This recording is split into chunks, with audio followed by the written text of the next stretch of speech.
Welcome to the Deep Dive. Today we're tackling a really interesting challenge in vascular surgery. What do you do when the usual routes for restoring blood flow to the legs just aren't on the table? Yeah, when the direct approach isn't feasible. Exactly. We're using Rutherford's vascular surgery and endovascular therapy as our guide today. And our mission really is to explore these alternative surgical procedures for aortoiliac and infrainguinal arterial disease, sort of like finding the back roads when the main highway's closed. That's a great analogy. We're diving into what are called extra-anatomic bypass procedures. These are pretty clever surgical detours, mostly thought up back in the 1950s. Wow, so they've been around a while. They have, and the main driver was finding solutions for patients where, a direct operation, like the standard aortofemoral bypass, was just too risky or technically impossible. Okay, so why would a surgeon opt for these, let's call them detours? What are the big reasons? Well, there are a few main ones. First, for patients who are juggling multiple health problems, the book calls them comorbidities, these alternatives can be less invasive, less strain on the body overall. Right, makes sense. Second, you've got situations with a hostile abdomen, maybe from previous surgeries or infections, even stomas. Trying to do a direct bypass through all that, it can be really, really dangerous. Yeah, I can see that, like trying to work in a minefield. Pretty much. And the third big reason is arterial infection. If you've got infection near the main arteries, placing a new graft far away from it, using these extra anatomic routes, well, it drastically cuts down the risk of the new graft getting infected too. So it's all about strategic rerouting, basically. Which specific detours are we going to look at today? We're going to focus on three main ones: the femorofemoral bypass, the axillofemoral bypass, and the obturator bypass. Each has its own specific path and, situations where it really shines. Now, you said these date back to the 50s.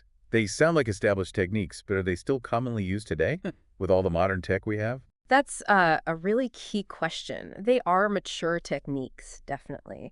But their role is, well, it's evolving. Endovascular options, stents, balloons, all of that less invasive stuff have just exploded. Right. And frankly, our ability to care for patients through major surgery, perioperative care, it's gotten much better. So some traditional operations are safer now for more people. Okay, so endovascular is often the first stop now. But Rutherford suggests these bypasses aren't obsolete. They still have a place, especially for certain patients.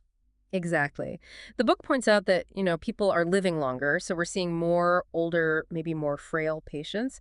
And for them, the less invasive nature of these extra anatomic procedures might actually be the safest choice. It's about matching the procedure to the patient. Before you even get to surgery, though, I imagine getting the patient optimized is pretty critical. Oh, absolutely crucial. Rutherford really stresses this. You need to get on top of any existing issues, infections, diabetes, heart problems, whatever it is.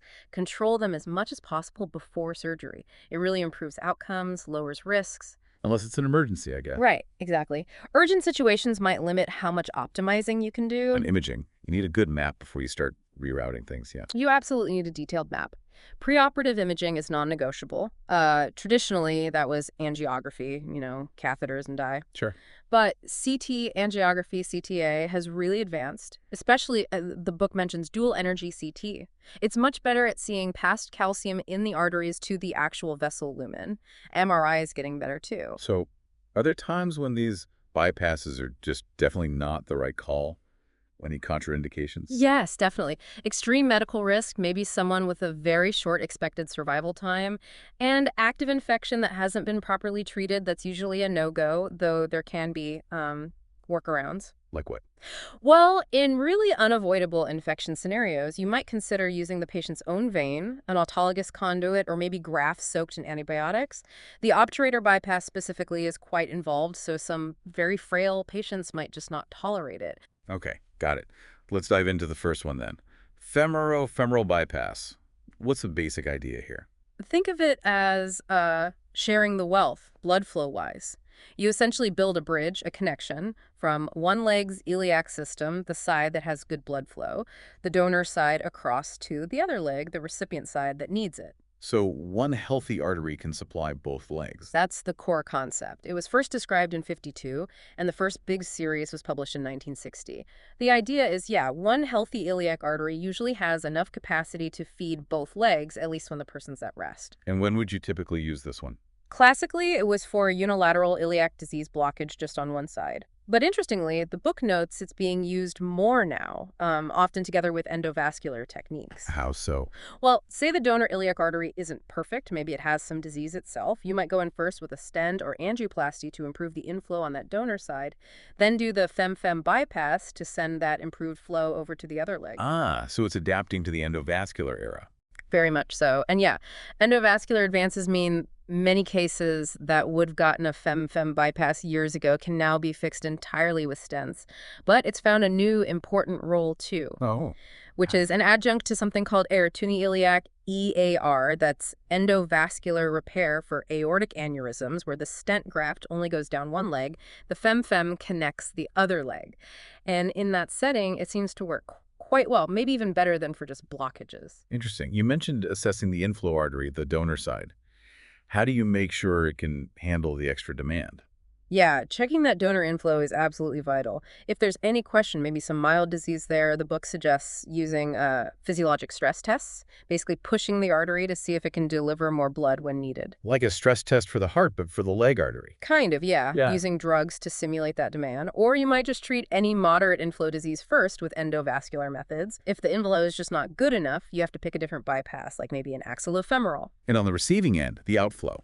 What do the arteries down there need to look like? Generally, you need at least one decent runoff vessel, a minimally diseased deep femoral artery, or a good-sized superficial femoral artery is usually enough. You don't typically need to do another bypass further down the leg at the same time, not usually just for rest pain anyway. Okay, let's talk about the surgery itself. What's the setup? Patients lying flat on their back, supine.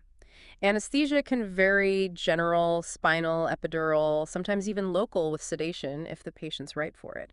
Antibiotics are standard, other prophylactic or targeted if there's infection. Then you prep the lower abdomen, both groins, upper thighs. And the graft itself. How does it get from one side to the other? You make incisions in both groins over the femoral arteries.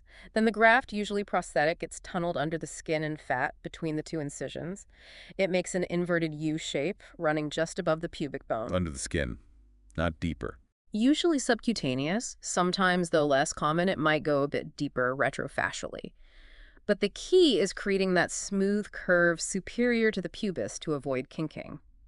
The book warns about potential injury, like to the bladder or bowel, especially if tunneling deep or if there's a hernia. What are these grafts made of typically? Mostly synthetic, polyester like Dacron, or EPTFE, that's expanded polytetrafluoroethylene, like Gore-Tex. There's been debate about which is better for fem-fem, but Rutherford says there's no really strong evidence favoring one type. But you mentioned vein earlier. Right. There is some newer data suggesting maybe femoral vein works better long-term, but it's not standard practice everywhere. The author actually mentions preferring a 6 or 7 millimeter supported EPTFE graft themselves. The support helps resist kinking. Kinking seems like a big concern with that U shape. How do surgeons prevent it? It is a concern, especially if the patient is overweight.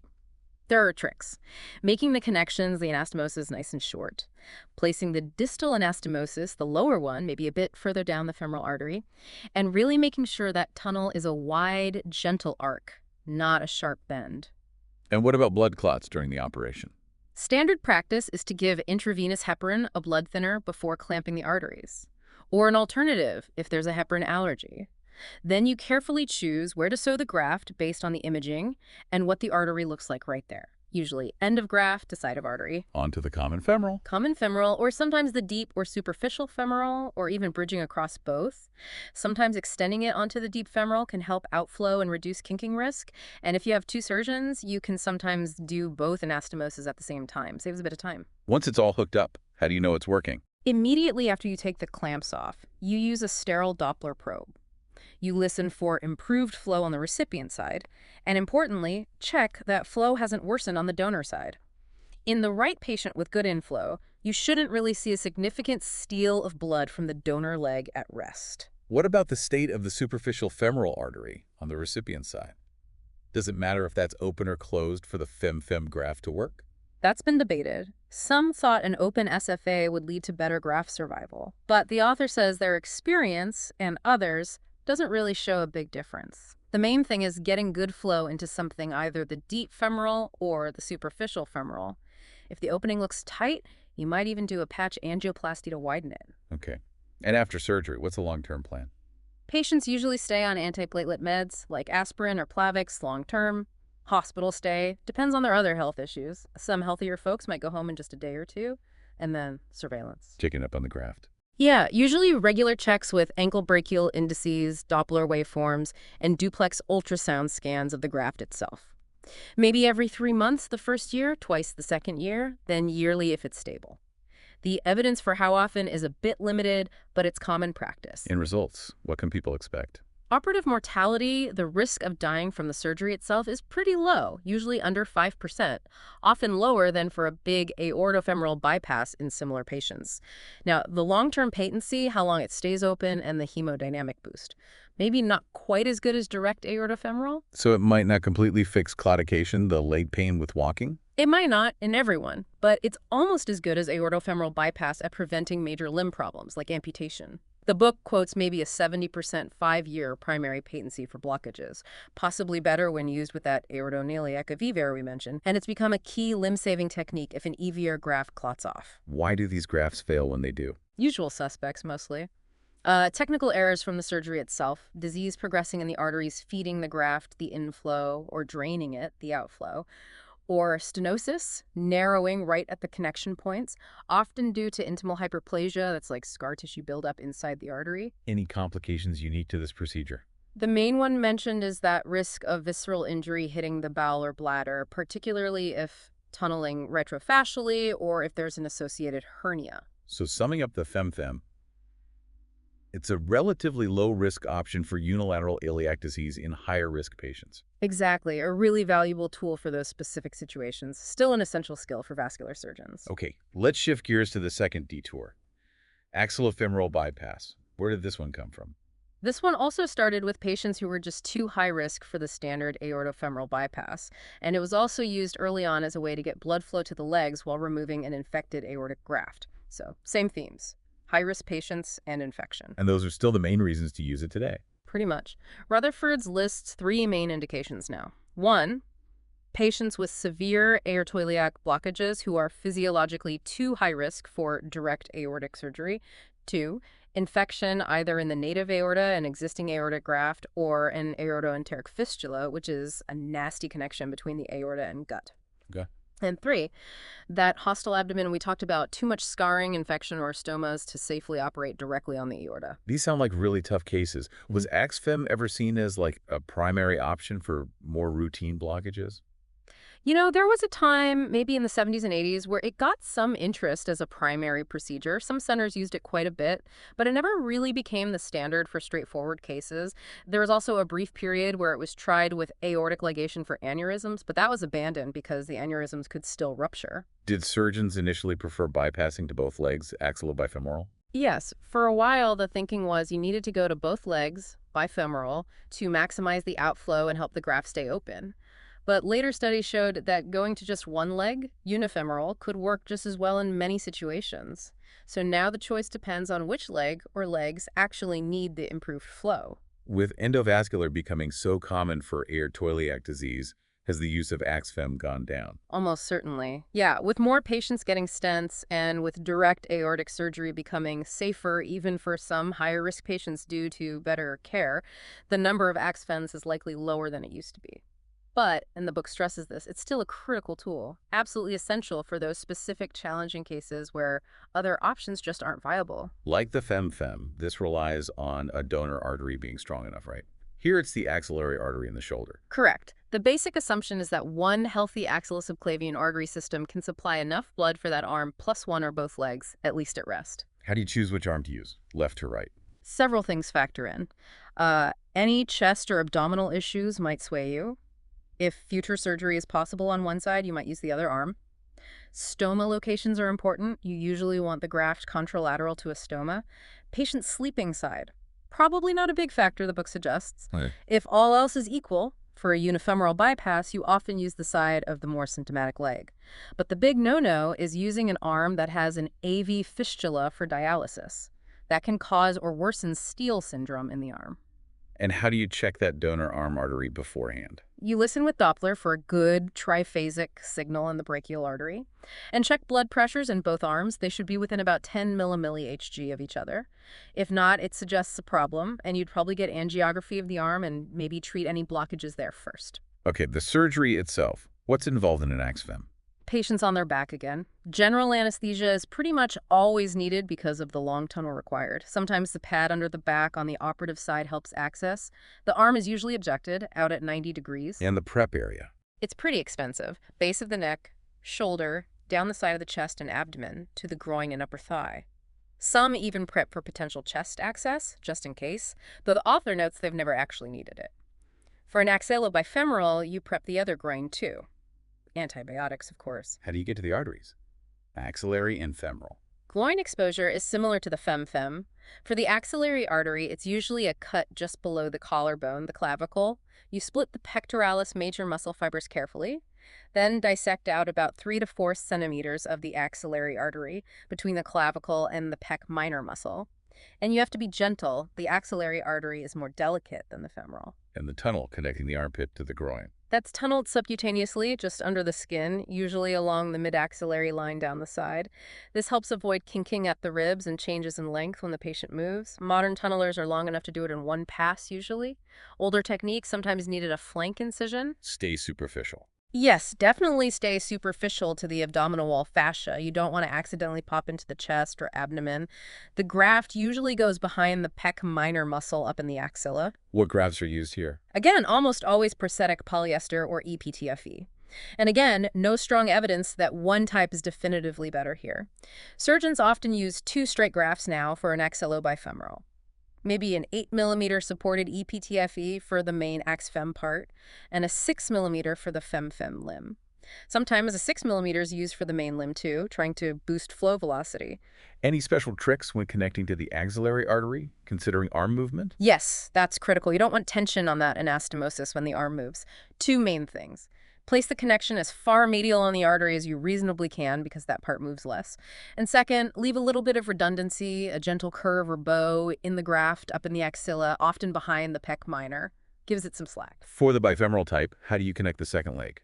Usually close to the first femoral anastomosis, you can either do the fem-fem part first and then attach the main AXFEM graft to one end, or, more commonly now, attach the AXFEM graft to the first leg, then sew the fem-fem graft side to side onto the hood of that first anastomosis. You have to cut a small oval out of the main graft to make that connection. And checking the flow afterwards, similar to fem-fem. Yep, sterile Doppler right after the clamps come off. Yeah.